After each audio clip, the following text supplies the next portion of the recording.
Hello, Internet. It's Thursday. Yeah, and those new Gokaiger and Kamen Rider episodes came out on Sunday. So yeah, you could say I was a little bit late. Yeah. Yeah. And honestly, I really wish I was here. Thanksgiving took a huge toll, and I have a lot of ham to eat through, and I have been in food coma after food coma ever since. So sorry about that. But if you really want to know what I thought about it and stuff like that, I've actually come with extra news. So I'm actually going to talk about something a little a little different at the end of this review, but this review is going to be a cram review of Kamen Rider Fourze and the new Gokaiger. And no, I'm not bothering with numbers and titles and bullshit. It's the new Kamen Rider Fourze and the new Kaizoku Sentai Gokaiger. If you can't tell what episode I'm talking about once I explain the plot, then you're probably not watching the show whatsoever. Anyway, this Kamen Rider Fourze episode was actually the end of the two-parter of the locker of the rabbit hat of the portal to the rabbit hatch, and needless to say, it was actually no, don't get me wrong, it was a very good episode with a very actual useful switch of a stealth switch being introduced, and the story was compelling. I love the acting. The fight scenes could have been better, and the special effects again could have been better. But other than that, um, it was actually a very well put together episode. I loved the characters. I liked how the nerdy villain guy was actually starting out with just "I want the girl," and then just kind of went, "Fuck it. If I'm gonna go bad, I'm gonna go all the way bad. I'm gonna go psycho," and tries to kill everybody on a bus or all the girls he likes or the popular girls on a bus. So hey, if you're gonna go big, go big. So props there. Honestly, that's a 9.5 out of 10 for me because the episode was actually very well put together, and I love the twist at the end that the whole time, the locker was not gone. Actually, what happens is Mr. Spandex uh, switches out the lockers because he keeps it for himself in a sick, perverted fashion. But he keeps it for himself and sends a dummy locker to go get destroyed in the junkyard so he can keep the locker that he thinks is the female teacher's locker to himself and just kind of um I I guess fantasize, masturbate, and spandex, suspenders, masturbate to it. I don't want to know what he does with that locker, but needless to say, they get the locker back. He get you know uh the Kamen Rider Forcing Club is actually put together now because the damn I'm blanking on names because I'm trying to run through it as quick as I can, but the other guy, the one who started it all, one whose father created the Kamen Rider Forzen driver, has uh, has actually been distant from everyone else and actually even starts trashing the Rabbit Hatch where the Kamen Rider Forzen Club is in almost of a hateful fashion. But at the end of the episode, he does come to terms with the friendship and all the stuff that actually comes with the Kamen Rider Club, and they all are a club now. They are together.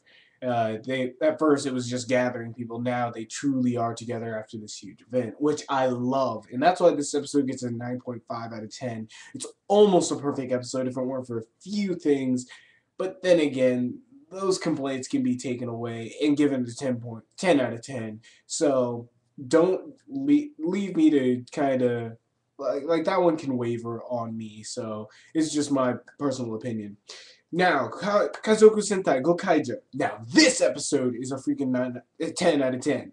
I'm going to tell you now because of one thing. I am trying to write a script right now, which is possibly why I haven't come in for any reviews. And the number one thing the hardest thing to do is write non-linear story because you're going to have to jump all over the place and still make it make sense. And this episode was an episode of a time travel episode. Now, a time travel episode, you have a bunch of archetypes and plans that you can do a time travel episode in, which is you can do it non-linear, where you have a bunch of flashbacks, flash forwards, in present day, all mangled together and somehow makes sense. It's a little hard and crazy, but it works because you're going back in time, forward in time, back in time, forward in time, present day, forward in time, back in time, and all that. Or you could do what Kaizoku Sentai did, is go with a complete back to the past story and go linear. Now, the problem with linear, back to the past stories, is you have to keep up with continuity. And sometimes that's a little hard. Now, this episode actually does it almost flawlessly and perfectly, going with just a linear storyline of what happens in the timeline. Now, what happens in Kaizoku Sentai is that the Gojujin, or the Goju Drill, it's not the Gojujin this time, it's the Goju Drill, just shows up out of nowhere. And everyone thinks Guy did it, and then they go, well, how did he get here? And it turns out the Time Ranger Yellow, actually sent it back to actually have the Gokaiger go protect a shrine back in, I think it's October 2010, and that was when the Ghost Ginger versus Shinkinja movie was actually being going on. And so it's like, okay, go protect the shrine.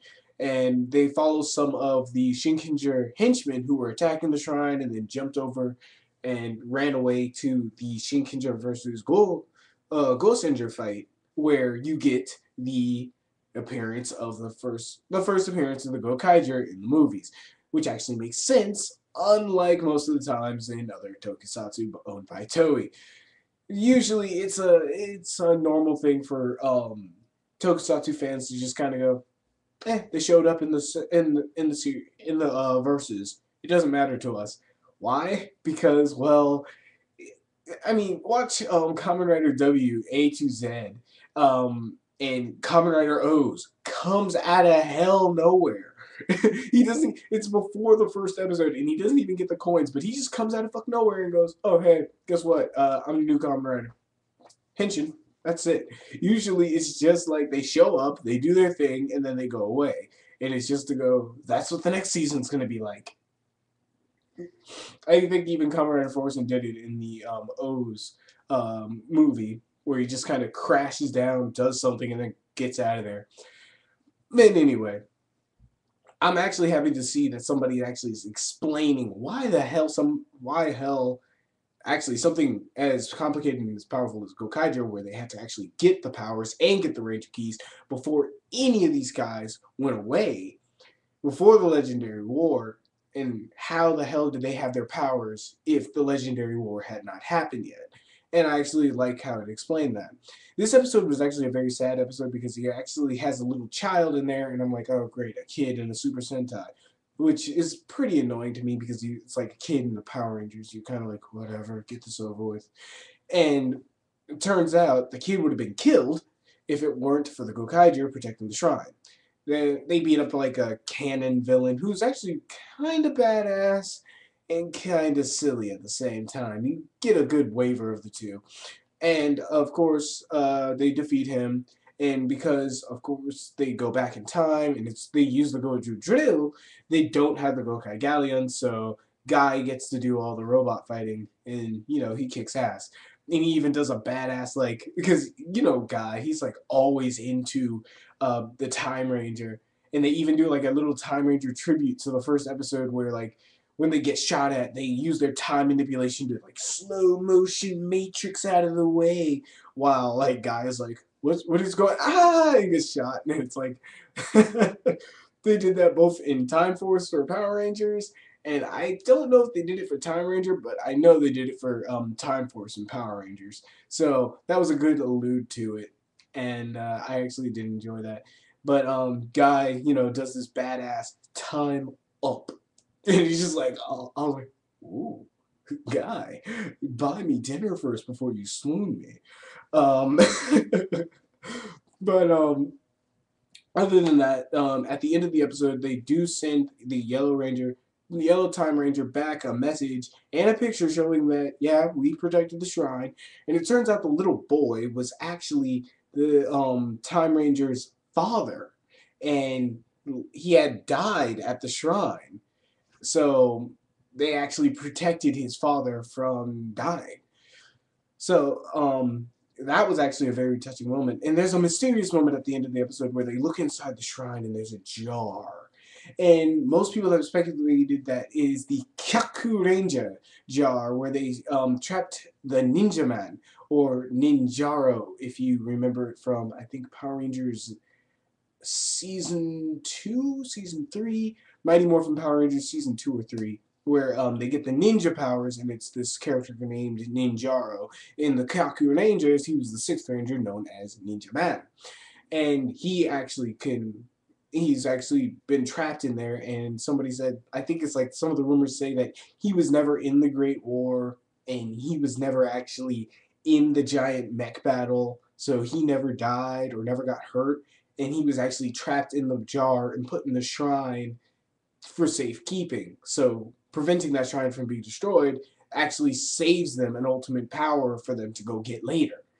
And some people have said it's actually going to be for the final episode. Now that I've talked about those 2 episodes and given my ratings, both very, very good episodes, go check them out. I'm going to leave links if they're still up, if I still haven't taken them off, I forgot. But actually, they're not mine. They're JE Fusion. Go on jefusion.com. They do midnight releases of Raw episodes, so you can do that. A promotional piece has been released for the next Super Sentai, the 36th, Gobusters. Now, this is going to be a spy-related Sentai, more of a secret Sentai like the Go Rangers were originally. And they've released an image of what they look like. And I'm going to say now the mechs look badass. Look badass and cool. I'm cool with those. The members and their costumes, though, I don't know. I really don't know. They don't give you that Super Sentai vibe. They really more of give you, which is probably a good thing and a bad thing, because it's trying something new, but then again, it's kind of not giving you that feel. The best way I can describe it is the helmets look like Super Sentai, but the rest of the body is something different. Most people are calling it ugly and stupid, but I'm just saying it's just off and jarring. And I think that's the only reason people have actually had a problem with the costumes, is because it's too different. It's almost too different to what is expected from a Super Sentai look. But on the other hand, I'm actually willing to give this a try, and I'm pretty sure after a while, like Kamen Rider Fourze, after a while of looking at the costume, you just get used to it and you just go, yeah, it looks silly, but let's move on and see what it does. I'm gonna leave a link in the description box so you guys can see that, if you haven't already. I'm gonna leave some links of the episodes if I can find them and if they're not blocked. And other than that, so sorry for actually being this late for a review, and I hope you guys actually enjoyed this like really quick run-through review, and I hope you guys understood what I was saying this whole time, because somebody said like one time I talked too fast so nobody actually can understand me. So just take this video, slow it down, and just watch it. But other than that, guys, until next time, which is probably going to be in 3 days, peace.